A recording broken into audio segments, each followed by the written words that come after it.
And we're live. Thank you for bearing with me a couple minutes later than expected, but it's hot in here. It's hot, and you know what happened the other day? Remember when it was so hot in the studio that, oh yeah, I do believe a camera went off, so we're trying to prevent that from happening again.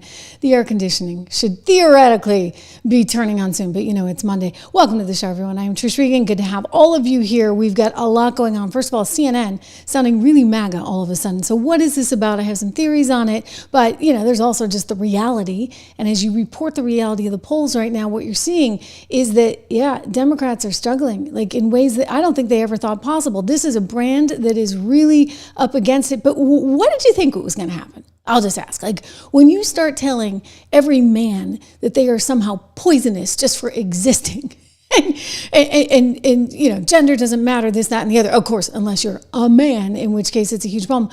This was bound to happen. So we're going to talk about the worst numbers they have seen in decades. Republicans actually looking at the best numbers they've seen in like centuries. Like it's never been recorded this high. I wonder why that is. The response, meanwhile, to the media, it's getting desperate. They're very, very worried, very, very concerned over at ABC and NBC. They got some bad news overnight because Donald Trump tweeted out, or I should say, truthed out on Truth social media that he's considering getting rid of their FCC license. What does that mean? We'll walk through it. It's bad news for The View, I'll tell you that. Very bad news. Whoopee, joy, I'm telling you, your days are numbered. I'm not the only one. Rosie O'Donnell said it too. What do you know? Okay, and Dan Bongino, just a great upstanding guy. He's now at the FBI. He came out with a warning a few weeks back, and it looks like so much of what he said is now coming true. So we're going to dive into that. Welcome again to the show. Make sure you subscribe if you haven't. It's really important. We're making our way towards 1 million. Can you believe that? Right here on this little show. So I'm so proud of that. I'm so proud of what we've been able to accomplish, and you guys are such a big part of that. Do your part. Spread the word. Make a comment. Join the live chat. Of course, I'm looking at it in real time, in addition to firing off elements and talking to all of you. But if you're seeing this in repeat or on Spotify, for example, by the way, if you haven't gone to Spotify, I'm going to give you the link in the show notes later on. I would so appreciate it because we're doing great numbers, but the likes are like really low. I mean, we need some more stars, 5-star ratings over there. Anyway, I digress. The big news of the day, CNN is suddenly turning MAGA. I mean, I can't believe what I'm hearing out of this one reporter. I kind of like this guy, out of his ears. I like how he's sort of sweet and traditional. He says things like, oh my goodness, and oh my gosh, and like, I say those things, right? So I kind of appreciate that he says it. He's got a lot of enthusiasm and he's sort of surprised. But when you hear the language of what he's saying, I mean, he's saying things like the Democrats are garbage. The Democrat brand is bad, bad, bad. The Democrat brand is going the way of Cracker Barrel. A little dig at Cracker Barrel. We can talk about that. Cracker Barrel is really struggling because they decided to do what Bud Light did. They decided to do what Target did. And let's just say that's not a good idea. You know the saying, go woke, go broke. Anyway, let's hear from Harry Anton over at CNN just exactly how bad these poll numbers really are for the Democrats right now. The Democratic brand right now has about the appeal with the American voter as the Cracker Barrel rebrand has with the American consumers. Bad, bad, bad. What are you doing? Oh, my goodness gracious. What are we talking about here in terms of big party registration changes in the key swing states? Let's look at the key 4 swing states that, in fact, do keep track of registration by party. Look, the Republican Party is in their best position at this point in the cycle since at least 2005, and all 4 of these key battleground states. We go out to the Southwest, Arizona. How about Nevada? Republicans haven't done this well since 2005. Oh, my goodness gracious, at this point in the cycle. North Carolina, I couldn't find a point at which Republicans were doing better at this point in the cycle. It's at least this century. It probably goes way back in the last century. And Pennsylvania, very similar. Republicans doing better at this point than at any point this century, at least as far as I could find. Now, what types of gains are we talking about here for the Republican Party? Well, let's compare it to this point during the first Trump administration all the way back in 2017. Look at this. The Republican Party gains in party registration compared to this point back in 2017 during the Trump first administration. In Arizona, you got a Republican gain of 3 points. Okay, how about Nevada? Up the hill we go, even though we're sticking in the Southwest. A gain of 6 points. How about, again, we come to the East Coast, North Carolina, a gain of 8 points for the Republicans. And in the Keystone State, in the Commonwealth of Pennsylvania, again, we're talking about a gain of 8 points. My goodness gracious for Republicans. They are converting old former Democrats to their side of the ledger, as well as picking up new voters, registering new voters, and it absolutely paid off for them back in the 2024 election. Isn't that incredible? Like, it's really, really, really, really incredible. It like sort of blows me away. I mean, it shouldn't blow you away. I said all along I thought Donald Trump was going to win. I mean, gosh, for goodness sakes, the competition wasn't exactly competition. Kamala Harris, thank you very much. But just the messaging that we had to hear over and over and over again, it's no surprise that all of a sudden, what do you see? Men are gravitating, including young men, to the Republican Party hand over fist. I mean, these numbers are massive. By the way, he made a reference to the Cracker Barrel brand. It's like, these people can't get out of their own way, right? They had the old guy who was the Cracker Barrel guy, and they took him away because somehow it was more politically correct not to have him on there, for whatever that's worth. There was a funny meme going around over the weekend. I posted it on my social, on my feed, here on my Shorts feed. Watch. This Cracker Barrel thing is heating up. Hello, I'm the Cracker from Cracker Barrel. And y'all know I sat on that damn logo for 48 damn years. Longer than a snake deep throat in a giraffe neck. Then overnight, you got this DEI group of people taking over our marketing, talking about we need a rebrand. Then poof, how you gonna rebrand without debrand? Cracker Barrel, you might be going the way of Bud Light. They might, right? They really, really might. So Cracker Barrel is not something that you want to be compared to. And so I'm saying, Cracker Barrel, you may be going the way of Bud Light. Harry Anton over at CNN is saying, hey, Democrat Party, you may be going the way of Cracker Barrel, whose stock just got demolished, right, over this whole woke rebrand. But the point is the Democrats don't know which way to turn. And it's like, I don't know, it's like they're really truly on the spectrum, because how could you not have figured that when you tell guys they're the worst thing like in the world, that they are somehow the enemy, that's not going to do it for you. And somehow this, like, we're going to divide and conquer and we're going to make it all about women. Like, did you forget that like half the population is men? And by the way, women are married often, hopefully, to men. And they have sons, and they have brothers, and they have fathers, and you can't just demonize an entire sex of people. I mean, I'm sitting there the whole time going, are they crazy? You want to talk about stupid, bad, idiotic politics? That's what the Dems got. And it's all they've got, which is why Harry also said just a couple of weeks ago, the Democrat Party brand is garbage. Garbage, as they would like to say it. Particular point, the Democratic brand is in the basement. It is total and complete garbage in the mind of the American public. The Democratic Party's net favorable rating, record lows in all three. Wall Street Journal, 30 points underwater. CNN, 26 points underwater. Gallup, 26 points underwater. And that is being driven in large part by discontent within the Democratic base. The Democratic base wants something different. We'll ultimately end up seeing who they choose. It'll be quite the thing who ultimately gets the rose. It's not hard. Again, it's common sense. And I think that the problem is, like, they all got so screwy, maybe, all this doubt about, gee, am I a boy or a girl stuff really started to set in because they completely lost their way. I mean, if you think about what the Democrat Party brand used to represent, it was working class America. And all of a sudden Trump comes in and he completely stole their thunder. So they became the party of the elites. And the Republican Party became the party for everyone else. And so when you look at the new data that's coming in, and the New York Times did a wonderful job looking at this data. I mean, it's not me saying it, it's the New York Times, right? The Democrat Party faces a voter registration crisis. Why? Because everybody that's registering to vote now is registering as, drum roll please, a Republican. Nobody wants to be a Democrat. Nobody. I mean, this they've never seen anything like this. We already saw approval ratings that were down in the 20s, right? I mean, it's getting worse and worse and worse. And they did this nice little graph. Can you see that, guys? I mean, all the blue arrows down, down, down, down, down, all the red arrows going up, up, up, up, up. And what they're seeing is a stampede. This is the New York Times calling it a stampede away from the Democrat Party. It's occurring in battleground states. So this is going to be one clean swoop. That's what's going to happen. The bluest states and the reddest states too, according to a new analysis of voter registration. So the states that were still considered battleground, that were red, they're going more red. They're going bright fiery orange red, and all those blue states, they're turning red too. And again, it's not that hard to figure out. Here's one of the things that they point out. The shifts also previewed Democrat weakness in 2024. The party saw some of its steepest declines in registration among men and younger voters, according to the Times analysis, two constituencies that swung sharply towards Donald Trump, right? Because young people don't like what they're being told.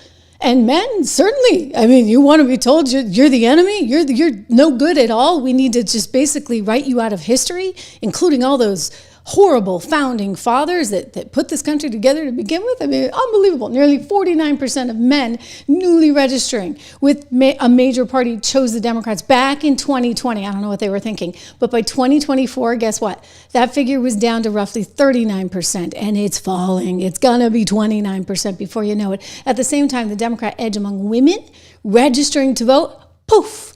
Again, why? Because a woman is married to a man. A woman has children, including sons. A woman has a father and a brother. And the more you keep telling her that men are awful, the more she's going to say, to hell with you guys. Like, I don't need that. This is not who we are. And so you look at these overall numbers and look at this graph. I love this one. Take a look at this. Oh, I must have killed the New York Times to have to print this one. Democrats, nice slope down. You look at it really as you went into 24 too, like Kamala was not the answer. Let me just say again, you look at the Republican graph, woo, a nice shoot up. So that is really good news for the GOP, for Republicans, for Donald Trump. It shows you that the economy is doing a little bit better. People appreciate that. It shows you that the wind is at, what do they say? The wind at your back, right? And he's sailing straight forward with all these initiatives he wanted to get done, and he is getting done. And so I think that this may in some ways sort of explain why you're seeing media try and turn a little bit. I mean, they're seeing that the handwriting is on the wall. Certainly over at CNN, they're trying to admit the truth. But gosh darn it, you better be admitting the truth. That's what you should have been doing all along instead of sugarcoating everything.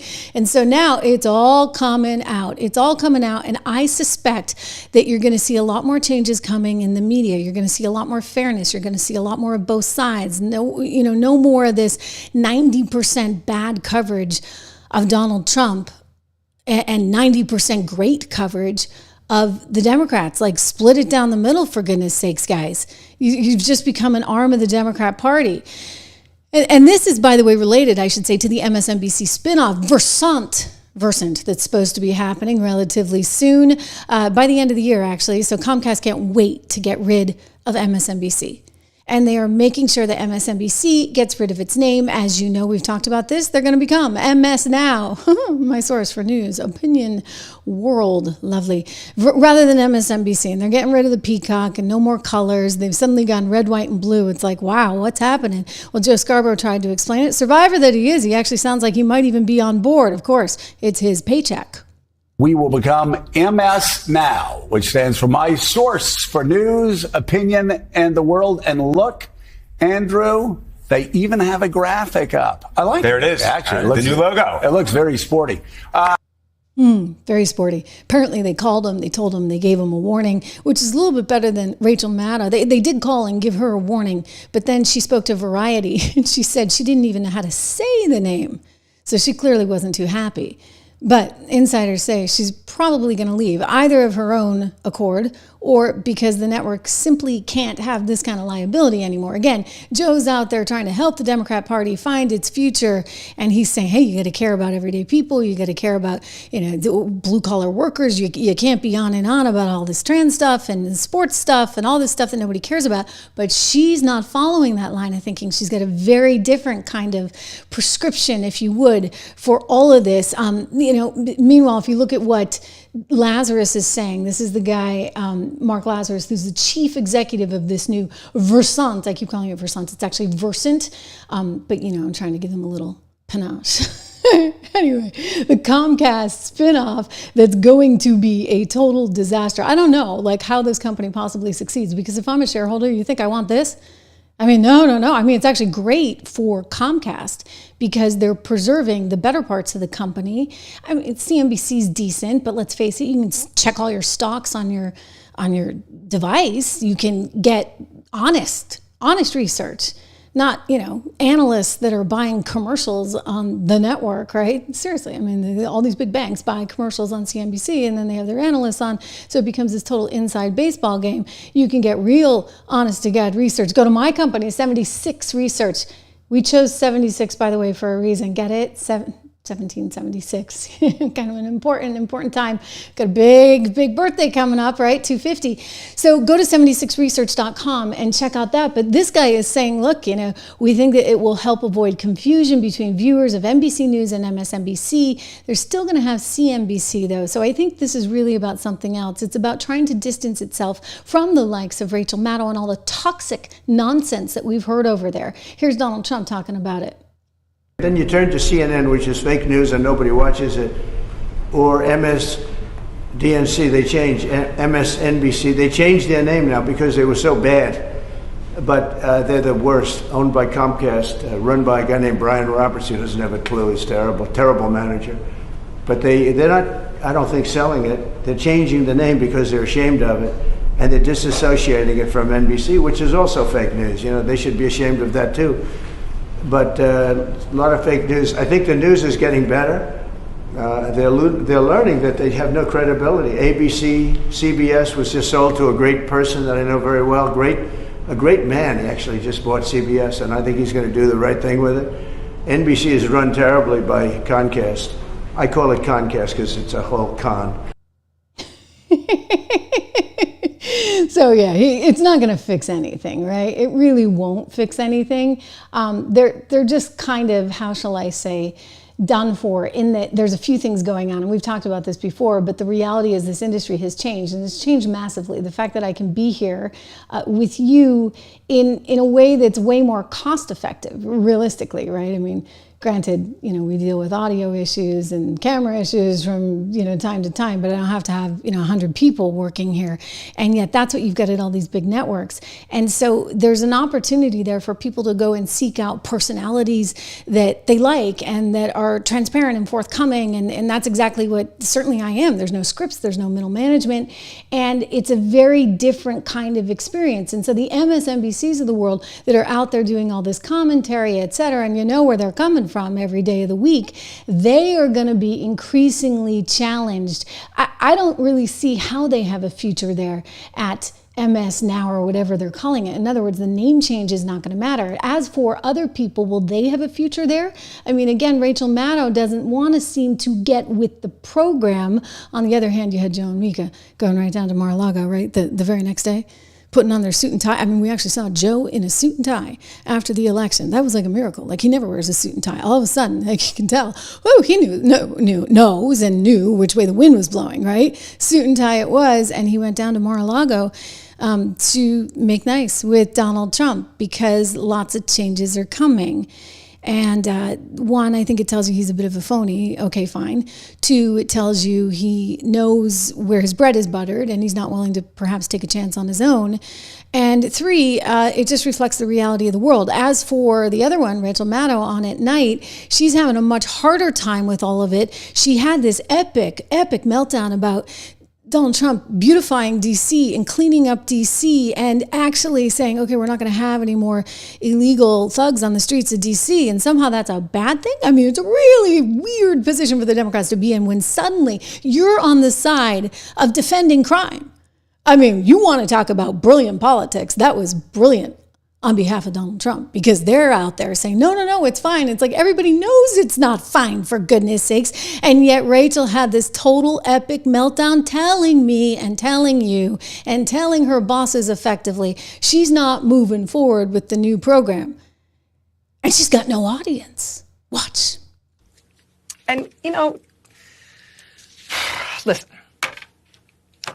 you can narrow or widen the aperture as much as you want. You can look at the very big picture or the small local picture anywhere in the country. And we try to do as much of both of those things as we can every week here on this show. But whether you're looking at small-scale local stories or the biggest picture stories about what's happening in our country, the story is the same. And it is now an undeniable thing. We have crossed a line. We are in a place we did not want to be, but we are there. The thing we were all warning about for the last few years is not coming, it is here. We are in it. This is what it likes, it turns out. This is what it's like, right? It's August, it's a Monday, every day the sun rises and the sun sets, and there are, sports and movies, and there are new hit songs, there are scandals here and there are crimes. There's everybody's personal quotient of family drama and health worries and money worries and falling in and out of love and in and out of faith.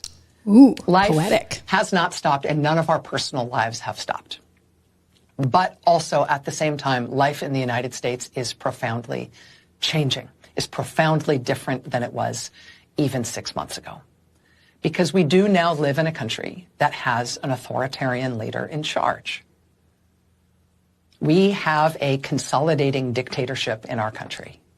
Whoa! And it okay, sounds melodramatic so to say that's it. what I needed you to hear. It's an authoritarian.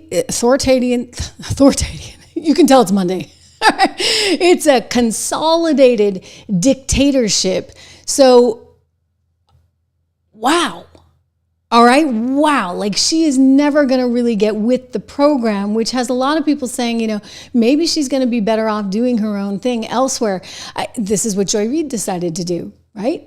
Or not decided. I think that the handwriting was on the wall there. They didn't want anything to do with a woman who was telling people not to visit your family at Christmas or at Thanksgiving, because if they voted for Trump, then they are a threat to democracy. I mean, forget about the republic thing. These people just talk about democracy. We were founded as a great republic, and we will continue to be a republic. Anyway, here's Joy speaking on some podcast recently, likening MSNBC to Sesame Street. That's fitting, right? No, she said it's like Sesame Street. You just need to have it. This needs to be like public TV. Are you kidding me? My gosh. I mean, they couldn't get rid of this woman fast enough. Was not just a channel for a lot of people. It was a lifeline in a world in which every other network was either on the one hand, on the other hand, or right wing. MSNBC was like a respite for people. People believed that every single person on MSNBC was their personal friend. We were their friend in their head. We were the good liberal friend who they could talk with. We were a diverse, interesting crew. We had all kinds of people. We had gay folks, straight folks, men, women, blacks, Latinos, Asians, the very few of the Asian, the small, there are not that many Asian Americans that even get these opportunities. We had like multiple Asian Americans. We had all these different people. So we were relatable, right? We were like Sesame Street to people. So when you heard that, right? We were like Sesame Street. Well, here's the problem, all right? Grown adults don't need to be watching Sesame Street. Joy. No. Grown adults actually want to hear articulate, informed opinions about the news and the news itself, right? So you got to actually present the news. And you can't sugarcoat it the way you were always trying to do. I mean, at some point you lose trust because you guys all thought that Kamala Harris was going to win the thing. First you thought Biden. I mean, you sat there and told us with a straight face, I'm going to quote Joe Scarborough right now, this is the best Biden ever. I think not.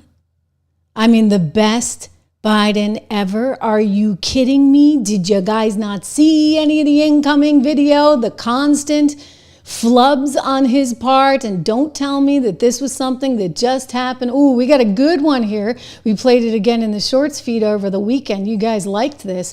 I called it We've Come a Long Way, Baby, because you think about what we were dealing with one Joe Biden, and it was this. MSNBC just wouldn't play it. I'd forgotten about this. America is a nation that can be defined in a single word. I was going to excuse me. You can do that one on a loop, right? Watching it over and over again.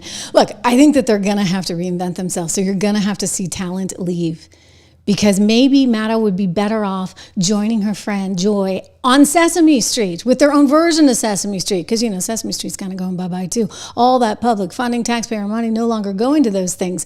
It's really actually quite a phenomenon to be watching, and it's long overdue because they just got so crazy. I'm telling you, if you don't have the results and if you don't have the actual product, you need to rely on all this other stuff like pressure. For example, the pressure that the likes of Joy Reid were putting on people saying, hey, you know what, if you voted for Trump, you're no longer my friend. You had people like breaking up marriages, breaking up friendships. No joke. And by the way, I've seen it. I've seen it because, you know, I have liberal friends that no longer talk to me in all seriousness. And I'm like, this is so weird because I'd talk to you. Like, we don't have to talk about politics. There's like plenty in the world to talk about. We don't have to talk about politics. But somehow this is what it became. And, you know, they complain about the times of Hitler, et cetera. And what we had actually, I mean, I look at it from the reverse standpoint in that if you could shut an entire group of people out and try and debank them, try and unemploy them, unfriend them just because they supported somebody that you didn't, then what is that? That's like a kind of fascism in its own sense, is it not? Why can't we just all get along and enjoy our differences of opinion? Why can't we just have this diversity of thought and talk about it in a real way? Well, you can't over on MSNBC, and now that's got to change. Otherwise, I don't know how they survive. I mean, I don't know how they survive anyway. Again, getting back to just the economics of the proposal, thinking about what we can do right here, right now. Thank you. Reminder to subscribe, share, like, all that kind of stuff so that we make our way to 1 million. It's really important. We're getting there. And, you know, the algorithm respects that. So make sure you like it. If you're tuning in right now, please make sure you subscribe and that you hit the bell. But all of this is happening at a time when I really think this network needs to reinvent itself. All of the networks need to reinvent itself. It's not just MSNBC. CNN obviously trying to do it as we led the show. They're suddenly going MAGA. They're admitting the truth on the polls. How about that? Republicans doing the best they've done in centuries. Like, you can't even find numbers like this. So it's all a really positive sign. But I'll tell you, it doesn't need to be this, it shouldn't have happened quite like this, in that if they had just been perceptive about how human beings relate to each other, they wouldn't be in this predicament, right? I mean, they really wouldn't. At some point, when you keep saying, well, you know, what gender are you today? And you get 200 and some odd different genders, and then you get mad at somebody, you know, you get the pregnant man emoji, for goodness sakes, on Apple. Like, at some point, enough is enough. And people are going to push back against that, including men, for goodness sakes. How did you think that was going to work out? You think there's a whole bunch of tampon Tims around there? I don't think so. All right, I just don't think so. Meanwhile, it's getting worse for these networks because Donald Trump, as we speak, is threatening to revoke the broadcast licenses of 2 networks, in particular NBC, you know, the one that's so happy because it no longer has to deal with Rachel, well, forgive me, I'm being premature, Joy Reid, and no longer has to deal, well, it doesn't have to deal with Rachel Maddow anymore or Joe Scarborough or any of them because they're going to be spun off into Versant. But they're still not clear because, you see, the NBC network, they need those FCC licenses. And those go through the federal government. And they go through the guy who's in charge of the FCC. His name is Brendan Carr. And he's made it very, very clear to all of these networks. They're being investigated for their DEI policies, which he considers and are believed to be, just check with the Supreme Court and Harvard University, unconstitutional. In other words, you cannot give somebody a job just because of the color of their skin. But in fact, that's what was going on. And so now, as Donald Trump considers not only what was going on the DEI front, but also what's been going on in terms of the bias itself. I mean, look, he's talking about a figure of, I think, 97% of the news being against him. I saw 92% at Media Research Center, but here's what he put out just earlier. I guess, would that be the wee hours of the morning or late last night? Anyway, this is brand new. He said, why is it that ABC and NBC Fake News, 2 of the absolute worst and most biased networks anywhere in the world, aren't paying millions of dollars a year in license fees? In other words, he wants to get money for those license fees. Ka-ching, ka-ching. It's funny, guys, because he's always like, how's the government get paid? Why are taxpayers subsidizing anyone? Why shouldn't we be getting something out of it? You know, why aren't they paying millions of dollars in license fees? They should lose their licenses for their unfair coverage of Republicans and or conservatives, but at a minimum, they should pay up big for having the privilege of using the most valuable airwaves anywhere at any time. Crooked journalism should not be rewarded. It should be terminated. And then he went on to say, accept what is written and broadcast in the fake news. I now have the highest poll numbers I've ever had, some in the 60s and even 70s. Thank you. Make America great again. So this is a big deal. He wants to get rid of these licenses. And you know what? He could.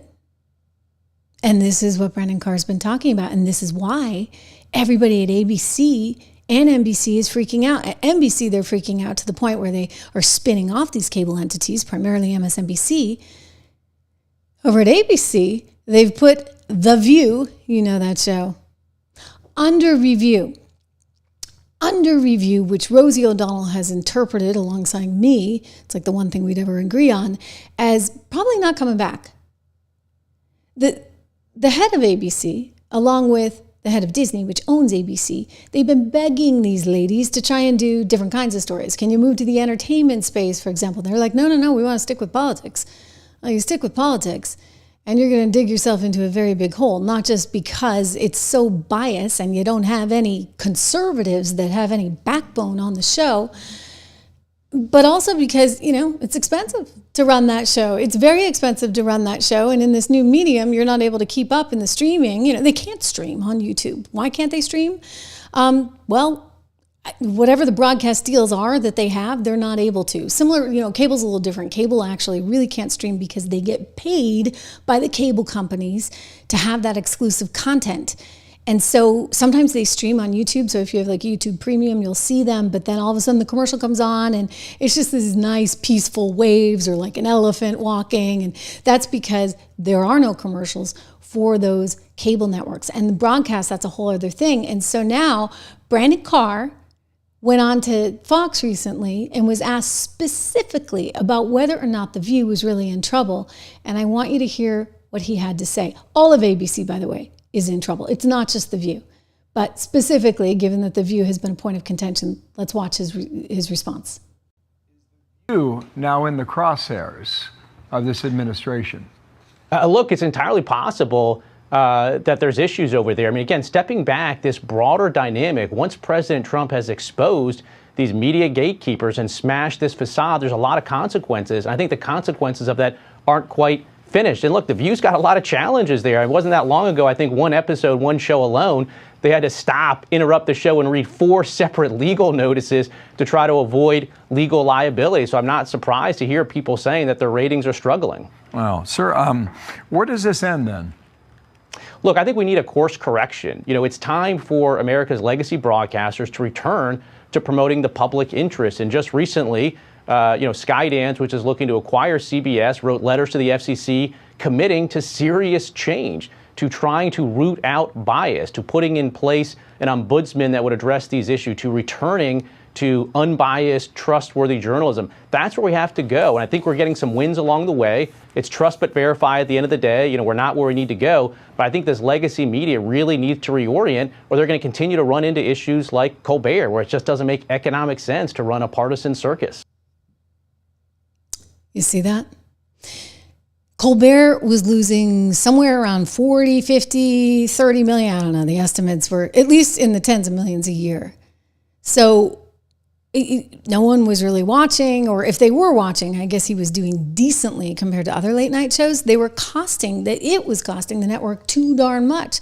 So I have a feeling that The View is kind of a similar situation because they're paying Whoopi Goldberg a lot and Joy Behar a lot. And, I don't know when their contracts are winding down, but at least from a business perspective, you can kind of just say, hey, you know what? We've cut the cord. Investors would be happy. You're going to save that money going forward. And then you don't have that thing on the air anymore, which causes you to, 1, save money, and 2, perhaps save a little bit of political headache. Because unless you get somebody on that couch, if it's a couch, I guess they sit around a table and chairs, unless you get a couple of people in there that have some backbone and are willing to push back against the likes of Joy Behar or Whoopi Goldberg, I don't think you're going to have a shot. And by the way, no conservative worth her salt would ever do the job, okay? Like, I've known conservatives that have done the job. Justin M., thank you so much. Good to see you here today. I've known conservatives. Meghan McCain did that. Abby did it. You know what? They did not like it one single bit because you want to talk about a nasty environment to work in. I mean, TV's bad enough. Let me tell you, network TV, no fun. I mean, everybody's out to kill everybody all the time. You go over to The View, that's a whole different ballgame of being willing to kill, right? So great. I'm glad that you were able to catch the live too. We're a little bit later than normal, Justin, today, but I'm glad you were able to join. Reminder to everybody, please, please subscribe. All of this is changing. So the media is changing. NBC is nervous. ABC is nervous. CBS just did this deal, so we'll see how that all shakes out with Skydance. Meanwhile, the Democrat Party is nervous. So it's not just the media companies, right? But they've been carrying the water, if you would, for the Democrat parties. It's the fact that Democrats themselves are now facing what I call an existential crisis. Because again, as Harry said, I mean, they're going the way of Cracker Barrel, for goodness sakes. Watch. Look, the Democratic brand right now has about the appeal with the American voter as the Cracker Barrel rebrand has with the American consumers. Bad, bad, bad. What are you doing? Oh, my goodness gracious. What are we talking about here in terms of big party registration changes in the key swing states? Let's look at the key 4 swing states that, in fact, do keep track of registration by party. Look, the Republican Party is in their best position at this point in the cycle since at least 2005 in all 4 of these key battleground states. We go out to the Southwest. Arizona. How about Nevada? Republicans haven't done this well since 2005. Oh, my goodness gracious, at this point in the cycle. North Carolina, I couldn't find a point at which Republicans were doing better at this point in the cycle. It's at least this century. It probably goes way back in the last century. And Pennsylvania, very similar. Republicans doing better at this point than at any point this century, at least as far as I could find. Now, what types of gains are we talking about here for the Republican Party? Well, let's compare it to this point during the first Trump administration all the way back in 2017. Look at this. The Republican Party gains in party registration compared to this point back in 2017 during the Trump first administration. In Arizona, you got a Republican gain of 3 points. Okay, how about Nevada? Up the hill we go, even though we're sticking in the Southwest. A gain of 6 points. How about, again, we come to the East Coast, North Carolina, a gain of 8 points for the Republicans. And in the Keystone State, in the Commonwealth of Pennsylvania, again, we're talking about a gain of 8 points. My goodness gracious, for Republicans, they are converting old former Democrats to their side of the ledger, as well as picking up new voters, registering new voters, and it absolutely paid off for them back in the 2024 election. Again, that's so great. But I wanted to show that to you again because it's important to understand what the Democrat Party is up against. It's shrinking, and it's shrinking. Every single day it's shrinking. Again, you look at the New York Times analysis of this, and basically in 2020, miraculously, they had nearly half the country, 49% of men were registering as Democrats. But by 2024, they were like over it. You know, the new ones coming in are like, no, thank you. No, thank you. No thanks. And it went down to 39%. And I suspect that that number will decline even more. You see the same thing. Women no longer want any part of it. And so what do the Democrats do? They're in this identity crisis. They know they have to rebrand, but they don't know which direction to go in. So you get idiots like Gavin Newsom out in California who suddenly say, oh, let me just mimic Trump. I'm going to take all my tweets. I'm going to throw them into ChatGPT and I'm going to say, talk like Trump. And then it spits this one out. I mean, unbelievable, even down to the point of thank you for your attention to this matter. So at first I thought it was a joke, but he kept doing it and doing it and doing it and doing it. And it's weird, honestly. It's really, really weird. And I think that they just are, basically reinforcing how nuts they all are and how sort of discombobulated and freaked out they all are because he was seen as, kind of a rising star. God forbid, right, in the Democrat Party. I don't think he's going to get to first base. And you've now got J.D. Vance trying to point out the obvious. Guys, like, come on, like, stop trying to copycat. Find your own lane. Find what matters. And, the women's sports thing and all it's not going to work. Human beings are human beings. They all need to go, take a psychology class or something, or, stop being so far out on the spectrum, for goodness sakes. The dance question. I mean, look, the autopsy for the Democrats, some free political advice from the President of the United States is stop sounding like crazy people. That really is all it is. I mean, this idea that Gavin Newsom is somehow going to mimic Donald Trump's style, I think that ignores the fundamental genius of President Trump's political success, which is that he's authentic. He just is who he is. You've got to be yourself. You've actually got to talk to people honestly about the issues. I don't think it's that complicated. Don't be a crazy person. Be authentic. If the Democrats did that, they'd do a hell of a lot better. But the thing is, the Democrats really can't help themselves. If you look at the transgender issue, they're still talking about letting men playing women's sports. If you look at the crime issue, they're calling Donald Trump a fascist for taking action that in 9 days has dropped armed robberies by 55%. So part of sounding less crazy is being less crazy. And if the Democrats were less crazy, I think we'd all get along a whole lot better. I'm not trying to pick on California because I am a member of the California bar, so don't get me here. But yeah, California, her point is California is one of the worst. I mean, you look at the taxes in California, it's really a nightmare. So they're struggling to find the identity of their party. Justin M. writing, the ironic thing is the fact that the Democrats are playing identity. Anything is the problem. But, keep doing it, guys, right? Because the GOP will ride that one all the way to the bank, both in midterms and in the next election cycle. It's just funny because they're so freaked out that they're like, okay, how do we bring back men? How do we do this? Okay, let's have let's get a board out and we'll spit out ideas and throw it up on the board. And somebody somehow decided we just need to be in the gym more and show that we're working out and we're lifting weights.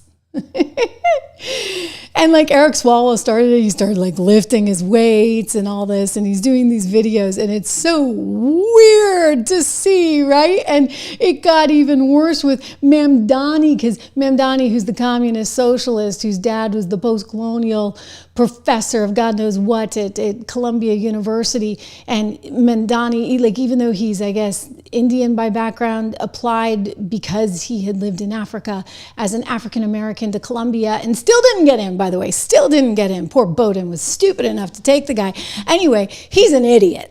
I'm sorry. I don't actually, I'm pretty, I don't really go outside, but the guy's a freaking idiot, okay? And he's such an idiot that somehow he doesn't know that bench pressing 135 pounds just makes you look like a total loser because, the Doge kid who's just gotten beat up in the streets of D.C. that Donald Trump is trying to improve so that we don't have young thugs out there like that. The Doge kid, aka Big Balls, went out and he's bench pressing after getting beaten up 225 pounds. And this loser that wants to take everything from you and decommodify housing, his little socialist term to say we're going to take your house and give it to somebody else. Yeah, this is full-on communism. Bad guy, okay? I hope to God New York does not put him in. Anyway, the loser that he is goes out and he can barely do the 135 pounds. Watch. Oopsie. No, that's the Doge employee. That's Big Balls. He's got 225. Okay, let's watch Mamdani first because he's really bad. In the pole. Yeah. The poles. Yeah. He's got a whole team. Go. Let's go.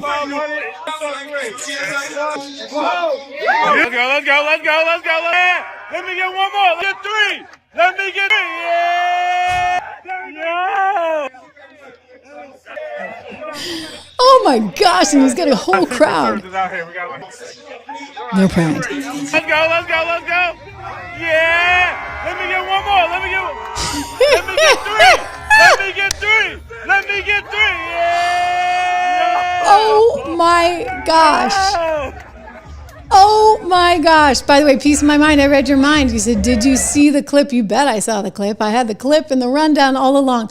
Yes, Mamdani, I'm sorry. I don't even know what to tell you. The Doge kid, again, he just got beat up and he's trying to recover. And here he is doing 225, okay? He's repping 225. And you get this idiot, the communist, barely squeaking by trying to do a lousy 130, 135. This is pathetic. So somebody's clearly telling him, hey, you got to act like a man. Start acting like a man. And let's just say, he's never going to be able to act like a man ever because he fundamentally, I don't even know if he believes he's a man. I don't know what he believes he is. Other than a communist who wants to take all of your stuff and redistribute it. He wants to destroy New York City, as you know, the financial capital of the world. Everybody's going to leave. They're going to go to Texas. Austin's going to become the financial capital of the world. Or Miami's going to become the financial capital of the world. Anyway, Riley Gaines, she was able to totally beat this guy. Riley Gaines was bench pressing far more than him, and she's a girl. Right, so maybe that gives more credence to their whole women, men in sports thing. I'm kidding. Looking for an opportunity for, I'm just reading something that's out loud in the super chat. Anyway, not related to this conversation. But again, I would just say, look, they are facing a Democrat existential crisis and they don't know what to do. So they're grasping at straws. They're running to the gym. They're trying to seem more masculine. They're trying to figure out how they recover from the last however many years between Hillary Clinton and Kamala Harris. They've done some serious damage. Make sure you subscribe. Make sure you share. Make sure you like. I want to get into Dan Bongino and this Operation Obamagate. This is something else because Dan, who I used to work with at Fox and is a really good guy and basically, gave up a whole lot of money and his show to go over and work at the FBI. I give him a ton of credit for doing that. He warned maybe about 6 or 8 weeks ago that there was going to be a lot coming. And a lot of people, I get it, you're frustrated, you're like, why hasn't it all happened right now? But I would say he's a man of his word and I trust him, I personally trust him. And he said something that I want to play you.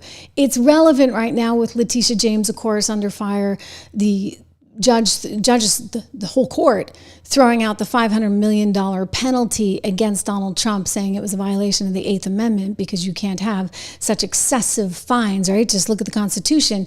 Meanwhile, Bolton, of course, as you know, had his home raided, and that was really something. I mean, he faces up to 20 years actually in prison as a result of this. But Dan alluded to all of this just a few weeks ago. Let's watch the clip.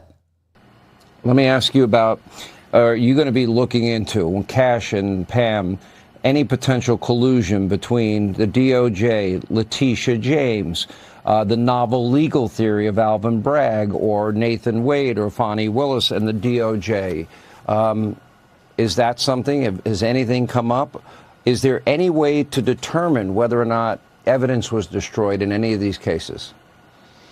Well, there's always a way to determine that. I don't want to comment on that specific case right now for a reason. I don't want to get ahead of the Department of Justice on that.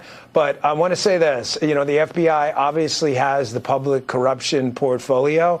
And yes, if you are a corrupt politician out there, if you are engaged in behavior, you know what you're doing, we're going to find you. I promise. No one is going to get off. The days of selecting and putting your partisan bias on and taking care of your friends, those days are over. You know what, Sean? I don't have any friends. I don't want any friends. Well, maybe outside of you and a couple of, I don't care. I didn't come here for the money. I didn't come here to make, I know. No, you didn't go there for the money. I can tell people that for sure. No, I didn't come here to make friends.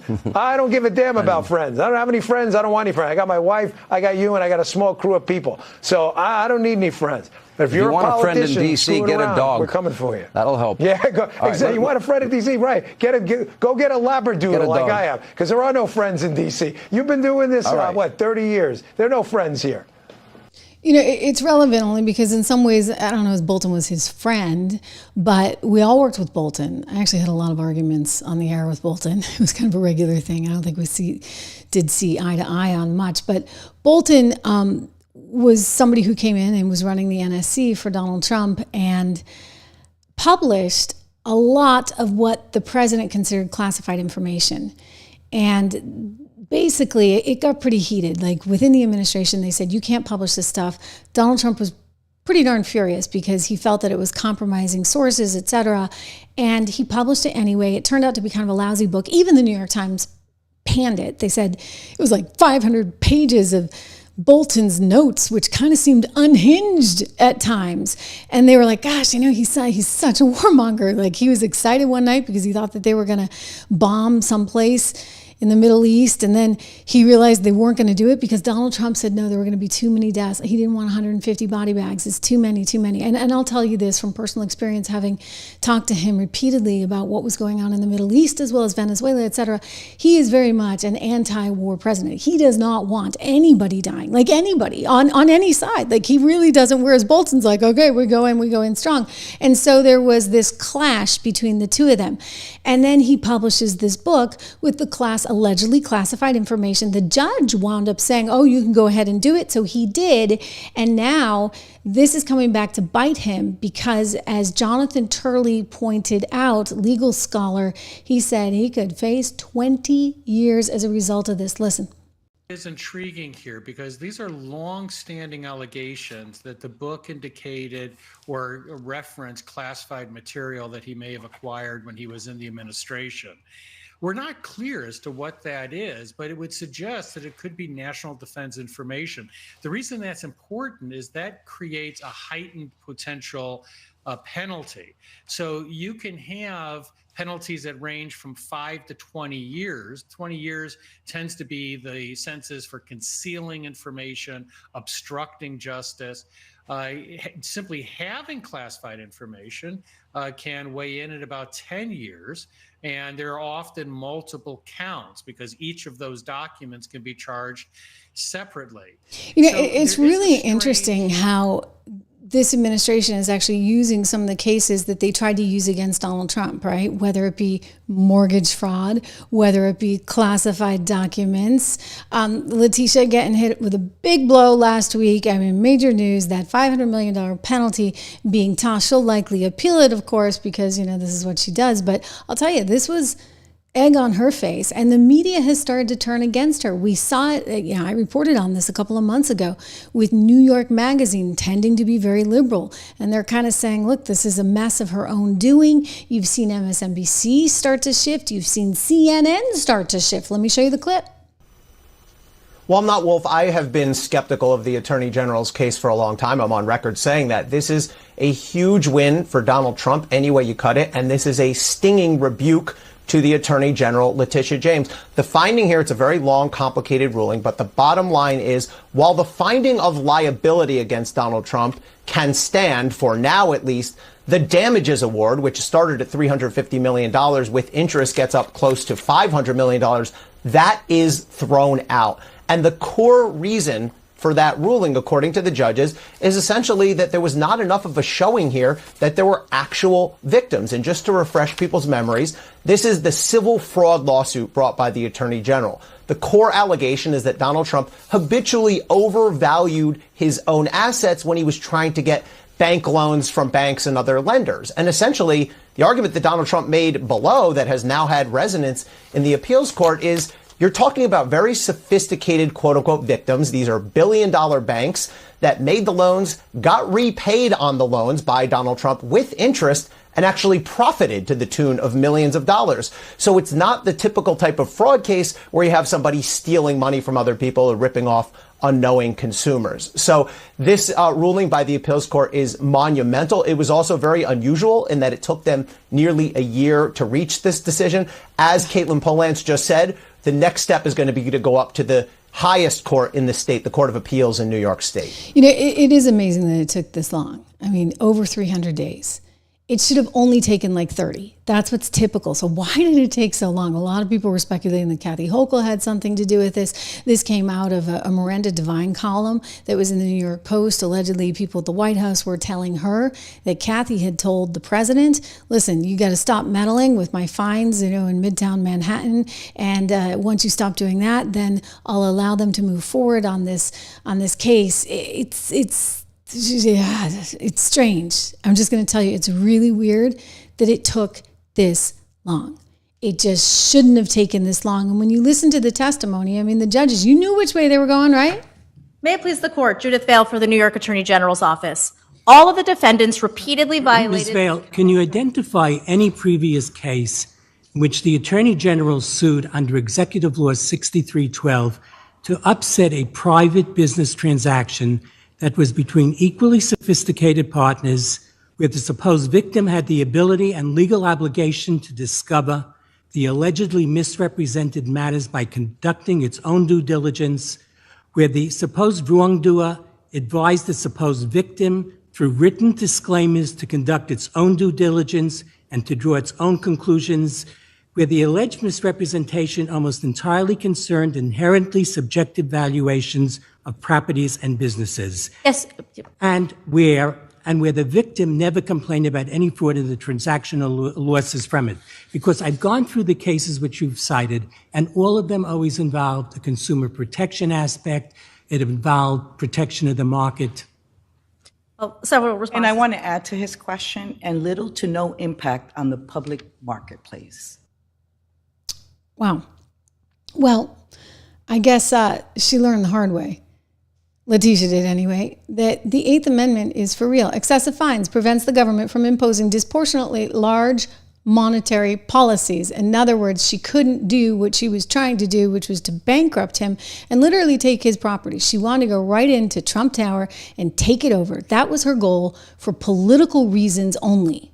4 days after a judge ordered Donald Trump to pay $355 million for a decade of fraud, New York Attorney General Letitia James says she's prepared to do everything she can to make sure the former president pays his fine, including, she told us, seizing the buildings that bear his name. If he does not have funds to pay off the judgment, then we will seek, judgment enforcement mechanisms in court, and we will ask the judge to seize his assets. Unbelievable.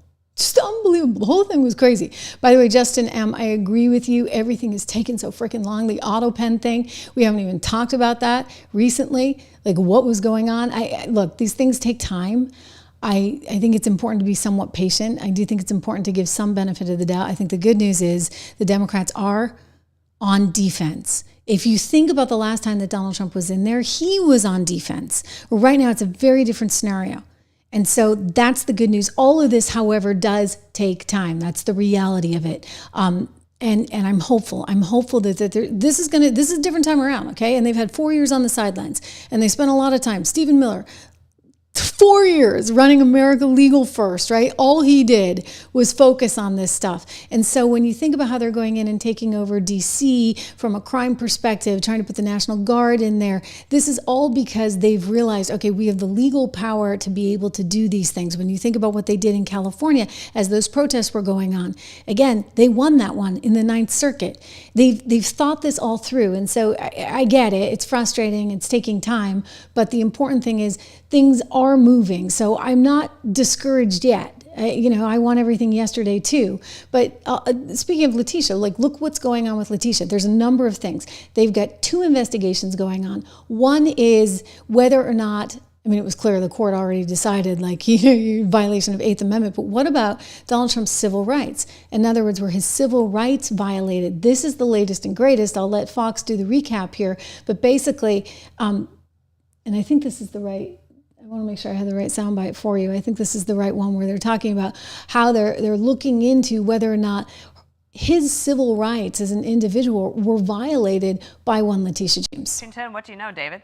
Well, hi, Dana. 2 well-placed sources familiar with the probe tell Fox News that New York Attorney General Letitia James and her office is under investigation by the DOJ here in Washington.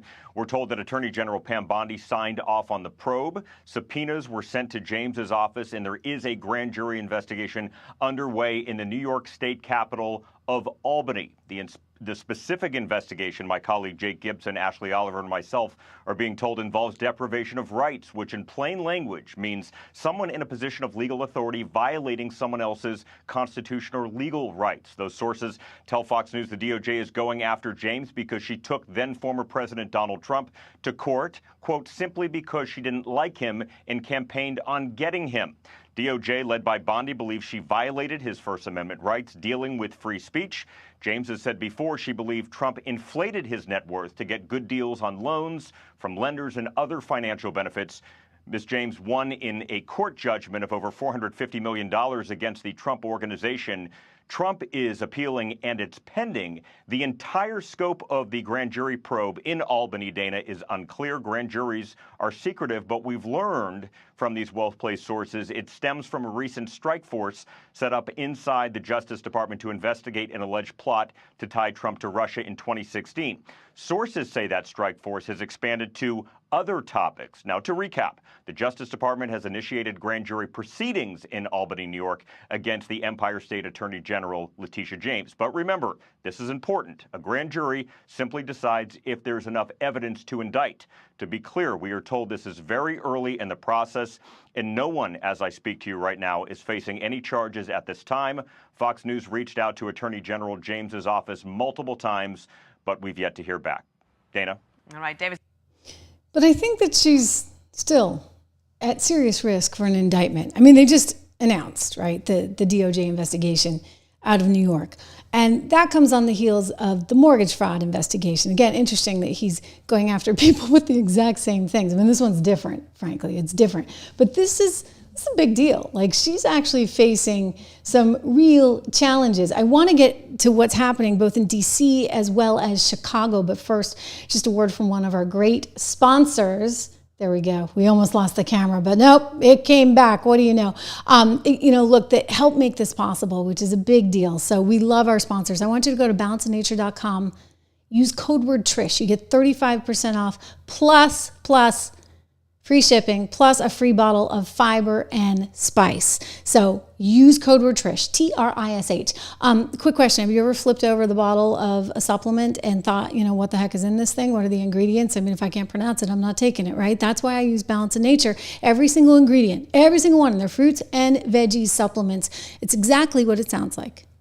Hey, what do you know? Whole fruits and whole vegetables. No binders, no fillers, no artificial colors, just real whole food. Gluten-free, vegan-friendly, and picked at peak ripeness. They take 31 different fruits and veggies. They harvest them. They gently vacuum, cold dry them into a fine powder, and that helps to lock in the nutrition. It's like getting a huge platter of produce every single day. What do you know, without actually having to do the grocery runs or the chopping or the cooking or any of it. Right now, you can go to balanceofnature.com. Go to the website, use my discount code TRISH, T-R-I-S-H, get 35% off, plus a free bottle of fiber and spice, and that's on top of the free shipping too, right? So go to balanceofnature.com, use my discount code TRISH, and take control of your nutrition naturally. But I'll tell you, Letitia's going to have some problems. I've said this all along. I mean, she was such a political animal, right? I mean, she was just downright mean. I think about what Peter Navarro said about her, because he was right. I mean, like, she's like the worst of the worst. Yeah. Letitia James is another one that belongs in jail. The Democrats, they really overplayed their hand on this, because they thought they could take Donald Trump out. They didn't. And in the process, they totally destroyed American people's faith in our Justice Department. And they got him got President Trump a lot of votes because of that. I mean, the book I wrote about, I went to prison so you won't have to, the whole theme of that thing is that I'm the wake-up call. If they can come for me, they can come for you. So people need to understand that these are bad people. Letitia James, Fani Willis in Georgia, Alvin Bragg in Manhattan. The question is, how coordinated were they? And that's a question that needs to be answered by an investigation. Eamon? That's my question as well. I'll tell you, that is my question. How coordinated were they? I think that we're going to find out more about that, guys. I really do in the coming weeks. It's a question that Matt Gaetz was asking during some of the hearings of Merrick Garland, and he didn't get a firm answer. Turning now to crime plunging. I mean, this is amazing to see. Crime is plunging way down in D.C., just like in the weeks since Donald Trump took over. I mean, did you see this? I mean, that's something to brag about, right? We're going to use the Fox graphic here. Thank you to my friends with whom I used to work. All of this is so fantastic, down 46%, with robbery, carjackings down 83%, car theft down 21%, violent crime down, property crime. I mean, wow. I love seeing this. I really do. And you know what? There's a chance, dare I say, that this could spread throughout the country. I mean it, because people are calling for the president to come to their cities, like, what do you know, Chicago, which really struggles. Think about the south side of Chicago. Here's a woman out there saying, hey, you know what, we need some help. Would the president come and help clean up Chicago? Because Brandon Johnson's not doing the job. Say thank you to our president, the people's president, like I keep saying, the real MVP, President Donald J. Trump. Thank you, President Trump, for hearing us, for listening to us. We need you here in Chicago, not just to see the National Guard. And we're asking one more thing. We need you to come in and investigate the Brandon Johnson administration, the Pritzker administration, and Tony Wrinkle and CTU. Hey, it's all hands on deck. Thank you, President Trump. Thank you. I think that she may have touched a nerve because all of a sudden, Brandon Johnson's out doing a press conference, and so is Pritzker, okay, who actually envisions himself running for president. He might want to use a little Ozempic first. Sorry. Anyway, check this out. Here is Brandon Johnson basically saying, don't you dare come near my city. Well, like, everybody wants him there. They want to clean up. They want to clean up Chicago. Why shouldn't you want this? The fact that I guarantee you would take Biden's help, but you're not going to take Trump's? As the mayor of this city, I can tell you that Chicagoans are not calling for a military occupation. They are calling for the same thing that we've been calling for some time, and that's investment. What safe cities across America all have in common, they invest in people, and that's what we're doing in Chicago. We need the federal resources to make sure that we're building more affordable housing, expanding mental and behavioral health care, education, all of these things that could reduce crime and provide real community safety. Instead of spending hundreds of millions of dollars for a publicity stunt to invoke chaos and terror, the federal government should spend that money on proven solutions to crime and violence reduction. We cannot incarcerate our way out of violence. We've already tried that, and we've ended up with the largest prison population in the world without solving the problems of crime and violence. The addiction on jails and incarceration in this country, we have moved past that. It is racist, it is immoral, it is unholy, and it is not the way to drive violence down. We cannot return to the same failed strategies that got us here in the first place. Under the previous presidential administration, we requested more federal resources to address gun violence in our city. We continue to make that same call. We have made significant progress on our own, but there is so much more that we can do if we had real support from the federal government.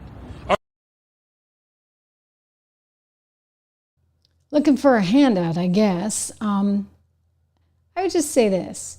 You know, those numbers that are on the screen right now, those are pretty remarkable. And that's like just after 1 week. Imagine what could be done if you really decided to take crime seriously in Chicago. And by the way, you know, Donald Trump's all about accountability. So he's not going to give you a ton of money and let you squander it. That's not what he's going to do. No way, no how. In fact, you know, this same mayor, we recently saw that he's having some challenges making ends meet. He had to basically admit they're running out of cash. They don't have the money in Chicago to deliver on all the programs. So sure, he wants the federal money handout, but he doesn't actually want to have to be accountable for it. And the difference between what Trump is asking for and what Chicago is asking for, two totally different things. They're like, give me, give me, give me. And Trump's like, no, I want results. I want real results. I mean, heck, not only does he want to see results like what we're seeing in the city of DC, where, by the way, the numbers are atrocious. I mean, I've showed you guys this graphic. It's 44 murders per 100,000, which is like worse than Lima, Peru, or worse than Mexico City, or worse than Bogota, Colombia, worse than parts of Africa. It's amazing. And so now Donald Trump's talking about maybe going into Chicago and helping out the city of Chicago. And they're like, no. We just want the money. We don't want anything else. We don't actually really want you helping. I think that he's going to want something in the way of proof. If he gives $1, he wants to know where that dollar is going. If you saw him over the weekend, and we put this in the shorts feed, he was actually talking about even beautifying the city of DC again. He said, no one knows grass like I do. This just cracked me up. I mean, it's a really interesting soundbite. And, you know, it's almost, dare I say, it's kind of theoretical and rather, I don't know if you guys saw it, but I want to show it to you right now because I got a real kick out of it. He's saying grass has a life, and basically all this grass died some 40 years ago, along with basically Washington, D.C. And since, you know, the last 4 decades, Washington, D.C. has become a real hellhole. And how do we change that? One, we clean up the streets by having more people in terms of a police presence. And now the National Guard has been authorized to be carrying weapons as well. So this is a big deal. And then he said, you know what? We need to make it prettier. I want to make it look better. I think we need more grass because it's got to actually look the part, right? It is the nation's capital. So this was kind of an interesting thing. He was speaking actually with all the people in the parks that are doing the work and giving them a nice little pep talk. Let's take a peek. Going to be redoing is your parks. I'm very good at grass because I have a lot of golf courses all over the place. I know more about grass than any human being, I think, anywhere in the world. And we're going to be regrassing all of your parks, all brand new sprinkler systems, the best that you can buy, just like the Augusta. No, it'll look like Augusta. It'll look like, more importantly, Trump National Golf Club. That's even better. But we're going to have all brand new, beautiful grass. You know, like everything else, grass has a life. Do you know that? Grass has a life. You know, we have a life and grass has a life. And the grass here died about 40 years ago.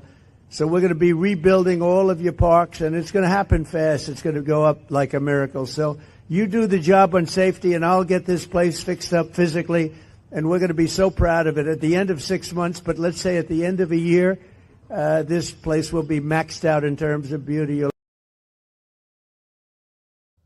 And again, if you can copycat those numbers, I mean, that's just a week. So we'll see what happens in a month. We'll see what happens in 6 months. But it's very, very clear.